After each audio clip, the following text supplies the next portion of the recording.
Okay, so welcome back. Now we're going to investigate friction. We're going to do lots of detail, all right? So what we're going to do is we're going to talk about what happens when we can't ignore friction.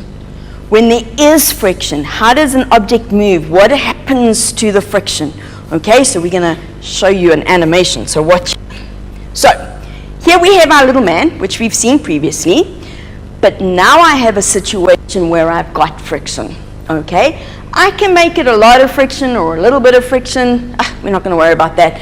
The friction depends on the objects, okay? So we're not going to be too stressed. Now what I want you to see is I'm also going to put the forces are going to show, all right? So here we have our little man, and now, he's applying a force. Now if you look carefully at what's happening, it's not moving. So what this means is he hasn't overcome friction. When there's no force, so he doesn't apply any force, so I'm going to make that 0. Let's just go, whoopsie, wrong way. Doesn't matter. There's no force. There's no static friction right now. This box is not experiencing friction. We're not trying to move it. When I put the force on, you can see, if you look carefully, that as the applied force gets bigger, so as he pushes it, friction pushes back and also increases. So let's put some values in there. The applied force is 25, friction is 25. This is still static. The box isn't moving. As I increase the applied force, if you look carefully, applied force is now 47, friction is also 47. So friction got bigger. It matched the applied force. This is what we mean when we talk about when we move an object that we have to overcome friction. We have to overcome the static friction. Static friction gets to a maximum. So now watch. We keep going and we apply, and it's getting bigger and bigger. So it's quite a heavy box, which is why it's taking so long.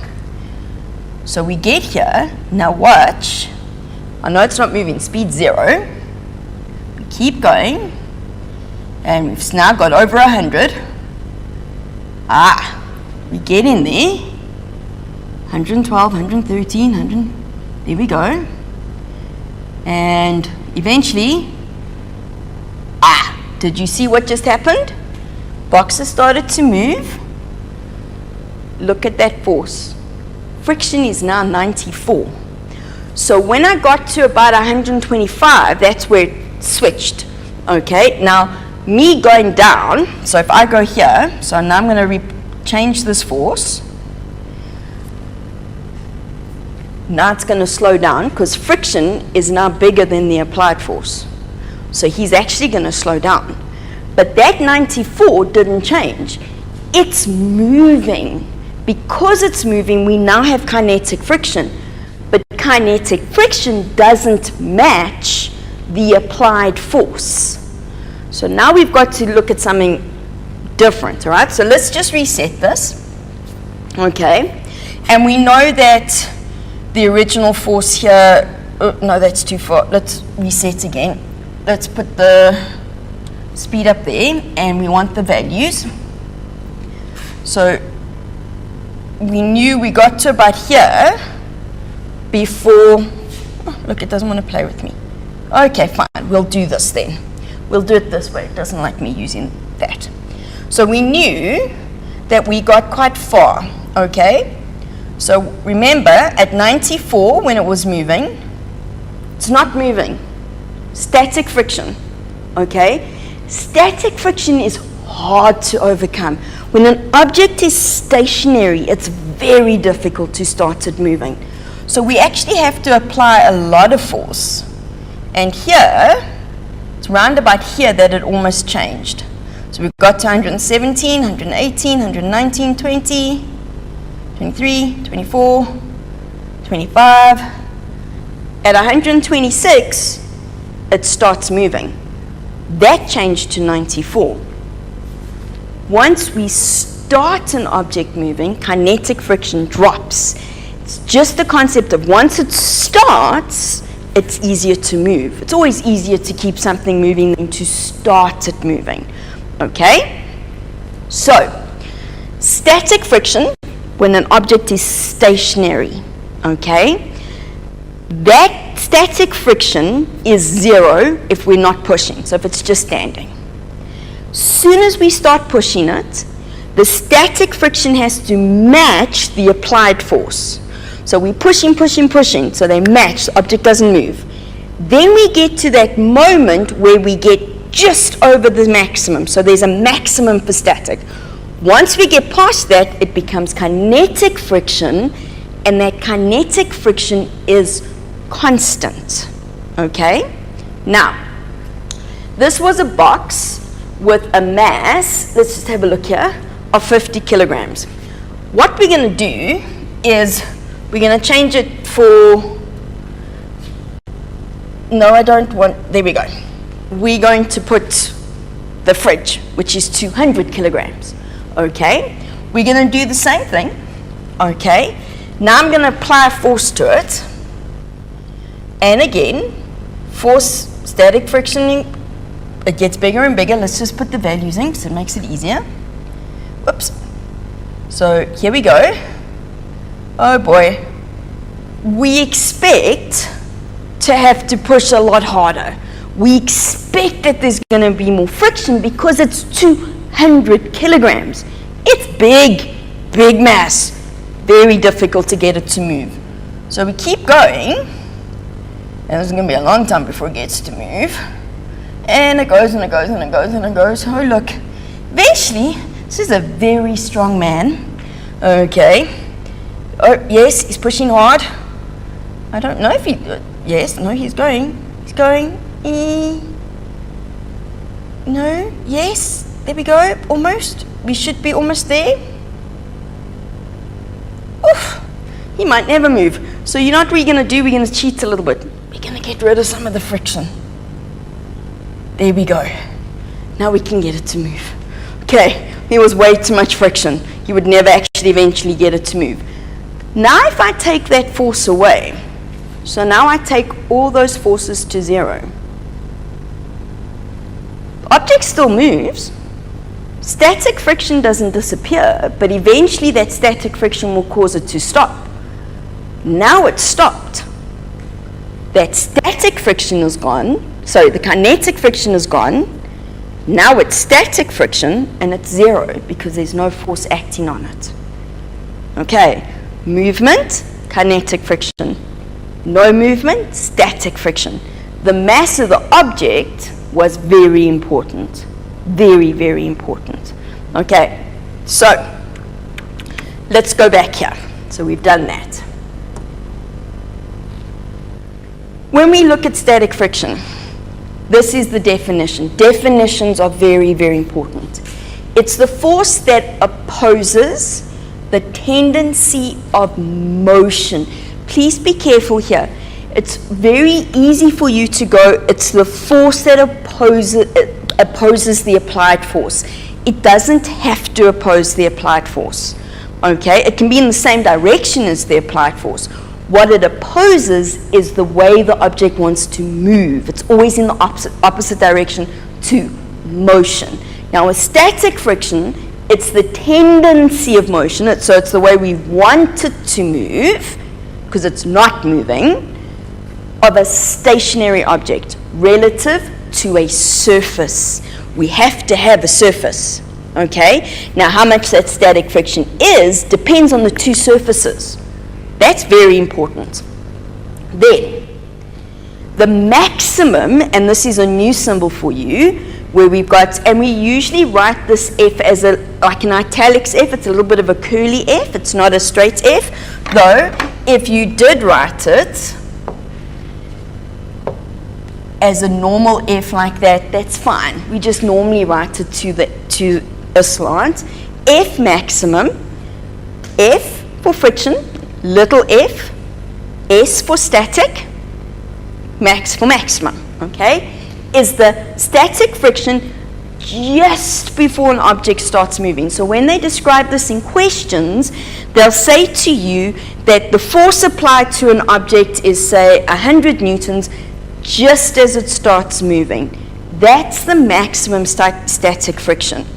That's an important value for us. The other values, as it gets bigger and bigger and bigger, not that important. Maximum static friction is important for us, okay, because that's the friction we have to overcome.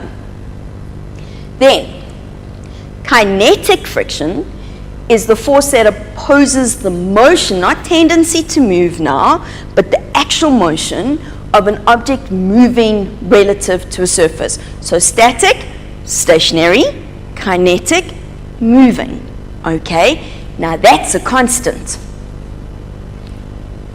Kinetic friction is always smaller than the maximum friction. There will be no situation where it's the other way around. So if you're looking at calculations and you work out the kinetic friction to be bigger than the maximum static friction, you've made a mistake, okay? It doesn't always have to be a big difference, like we saw in the animation, it was about 30 newtons. It doesn't have to be big, it can be small, but it must be a difference, okay? They will never be the same. When we look at friction as a force, there's a couple of things we need to take into consideration. Number one, it is independent of the size or the area of the object. So if we look at the fridge again, whether I had the fridge standing upright on its side, it wouldn't make a difference. So the area, so whether I'm looking at my hand against my hand, let me put my pen down, whether my hands go this way around on each other or this way on each other, they'll have the same amount of frictional force, because it's not about this area, it's about the surfaces, it's about the type of surface, okay? That's the first thing. Secondly, it is dependent on the mass. It is absolutely. The mass results in a gravitational force. So basically what we're saying is how much force does the object exert on the ground, okay? So the heavier it is, the bigger the force it exerts on the ground. The closer the two surfaces can become, and the closer they become, the more friction they'll experience, okay? And it's the same when you rub your hands. If you only do it lightly, they don't get as hot. When it's really cold, you push them really hard together, because then they get nice and hot, okay? So, it is dependent on the type of surfaces. Whether we have wood on metal, wood on wood, wood on plastic, metal on plastic, whatever, the two surfaces are important. And this is not, we can't affect that. So we can't go, this plastic for this situation, if I have wood on plastic, one time it's going to be easy, next time it's not going to be easy.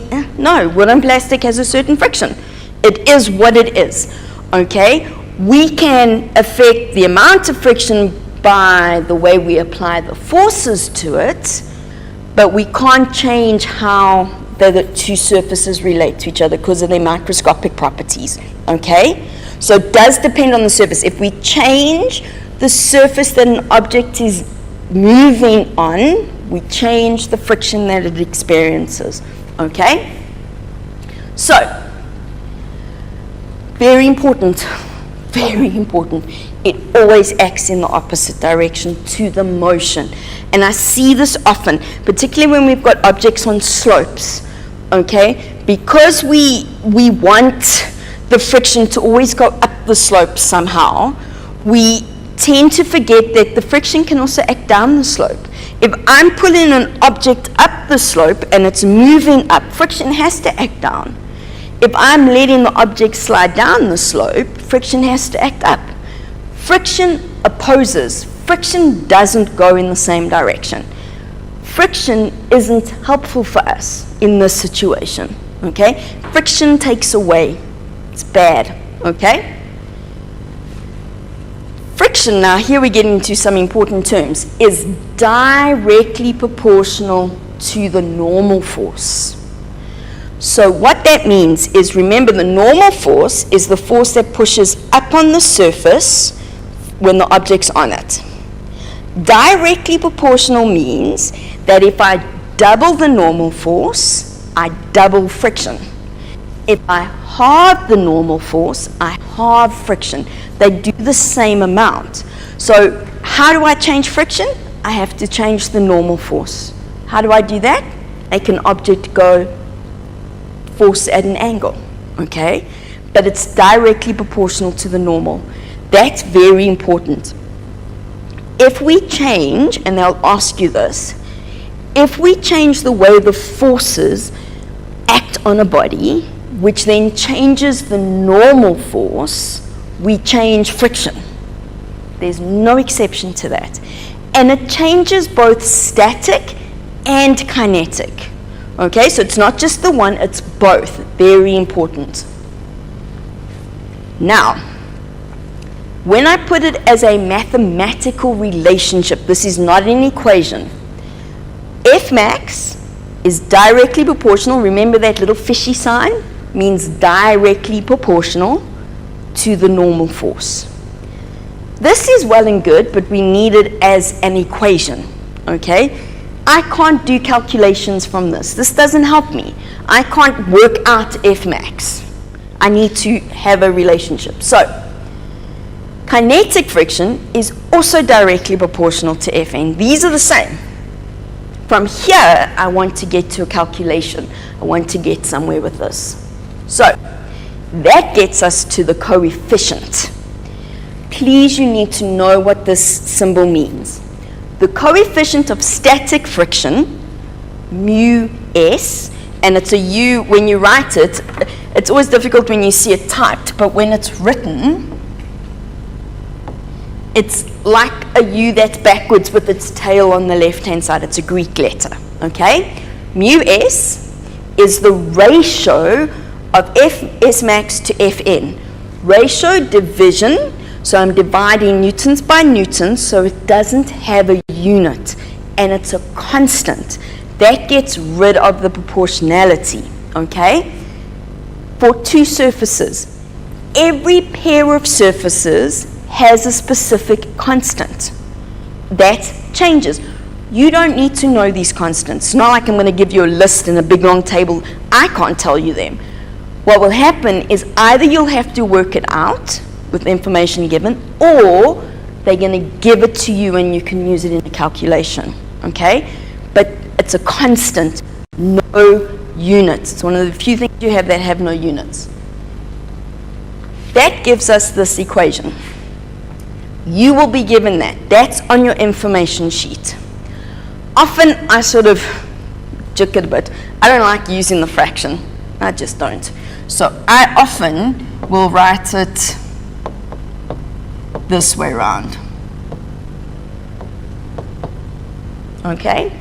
Now this constant, right, depends on how this works. They're usually smaller than 0, okay? They can be big, not smaller than 0, smaller than 1. Really, 0, they can't be negative. They can be bigger than 1. That means there's lots and lots and lots of friction. Those surfaces aren't great, okay? It means that it's very difficult to use. We don't use them in science because it means we can't get things to move. When we look at kinetic friction, it's also a ratio. Kinetic friction to Fn.